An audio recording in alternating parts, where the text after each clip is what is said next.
Meridian commerce classes में मैं सुनील लोंगानी आपका स्वागत करता हूं। आज हम सीखेंगे मटेरियल कंट्रोल चैप्टर नंबर 3 का क्वेश्चन नंबर 8। क्वेश्चन में गिवन है the following is the record of receipt and issue of a certain material in a factory for the month ending 30 September 2012।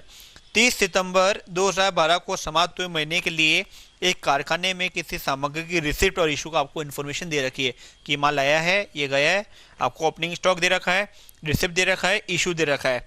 Then दे रखा है the stock verifier reveals a shortage of 10 ton on 30 September 2012। Prepare store ledger account adopting weighted average as the basis and inflating the price of material in stock on account of shortage. Question क्या बोल रहा है कि stock का जो verifier था, जो जांच करता था, उसने 30 सितंबर 2012 को 10 टन जो है शॉर्टेज पाया। जो माल आना चाहिए उसमें 10 टन क्या हो रहा है, मटेरियल शॉर्टेज हो रहा है। आपको वेटेड एवरेज फॉलो करना है और जो शॉर्टेज के कारण जो आपकी मटेरियल की रेट बढ़ी है, आपको बताया रखा था शॉर्टेज के दो स्टेटमेंट होते हैं, एक होता है नॉर्मल वेस्टेज, एक होता है एबनॉर्मल वेस्टेज। एबनॉर्मल को हम कहाँ ट्रांसफर करते हैं, कॉस्टिंग पेंडल में। नॉर्मल वेस्टेज के दो ट्रीटमेंट होते हैं, या तो आप उसको ओवरहेड्स मान लो या जो रिमेनिंग क्वांटिटी उसकी वैल्यू को आप बढ़ा दो। क्वेश्चन में साफ बोल रखा है कि जब आपको 10 टन की शॉर्टेज हुई उसको आपको क्या करना है, जो आपकी रिमेनिंग क्वांटिटी उसकी वैल्यू को बढ़ाना है और आपको क्लोजिंग बैलेंस की कैलकुलेशन करनी है। सबसे पहले आपको दे रखा है ओपनिंग बैलेंस 100 टन था, रेट थी 10 रुपीज पर टन। 2012 सितंबर 1 को ओपनिंग स्टॉक था 100 टन, 10 रुपीज के अकॉर्डिंग 1000। एवरेज रेट आई इसकी 10 रुपीज एवरेज रेट, क्योंकि अमाउंट अपॉन क्वांटिटी क्या आएगी, वेटेड एवरेज। फिर दे रखा है सितंबर 3 को आपको इशू करनी है 50 टन। इशू में शो करेंगे 50, एवरेज रेट थी 10, 500। 100 में से 50 इशू हो गई, बैलेंस क्या रहा 50। 1000 में से 500 का मटेरियल इशू हो गया 500 अपॉन में 50, एवरेज रेट क्या आएगी आपके पास 10। देन दे रखा आपको सॉरी सितंबर 10 को आपके पास रिसिप्ट है 150 टन, रेट कितनी है 12 रुपीज। तो रिसिप्ट में शो करेंगे 150 टन, 12 के अकॉर्डिंग 1800, 50 यूनिट्स मेरे पास थी, 150 और आ गई, टोटल कितनी हुई 200 यूनिट्स। 500 का स्टॉक था, 1800 का और आ गया 2300।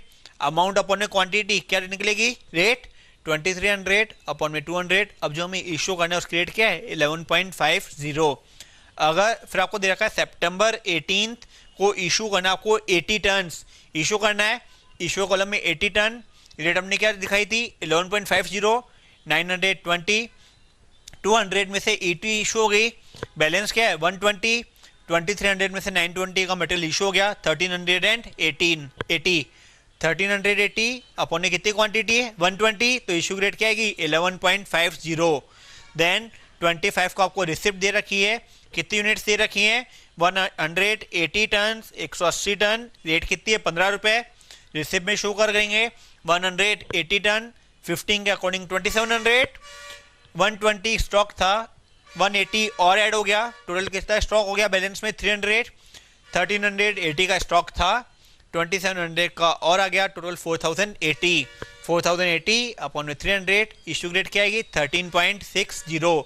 देन 27 को इशू करनी है, कितनी यूनिट्स इशू करनी है 250, रेट है 13.60। 3400 का मटेरियल इशू हो गया, 300 में से 250 इशू हुए 50, क्लोजिंग बैलेंस 4080 में से 3400 गया, 680 का स्टॉक पड़ा है, 680 अपॉन में 50, रेट क्या है 13.60 के अकॉर्डिंग आपको मटेरियल क्या करना है इशू।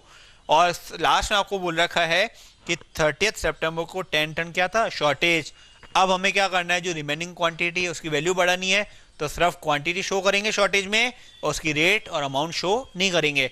10 टन मैंने क्या शो कर रखा है शॉर्टेज 10 टन, 50 में से 10 टन इशू हो गए 40, रेट क्या थी, वैल्यू कितनी थी 680 अपॉन में 40, पहले रेट आ रही थी 13.60, अब रेट क्या रही है 17। रिमेनिंग क्वांटिटी की जो रेट है वो क्या हो गई, बढ़ गई। ये था कि आपको जो मटेरियल आपकी शॉर्टेज हुई 10 टन, उसमें आपको क्या करना था, रिमेनिंग क्वांटिटी की वैल्यू को आपको बढ़ाना था, जो रेट थी उसको क्या था बढ़ाना था।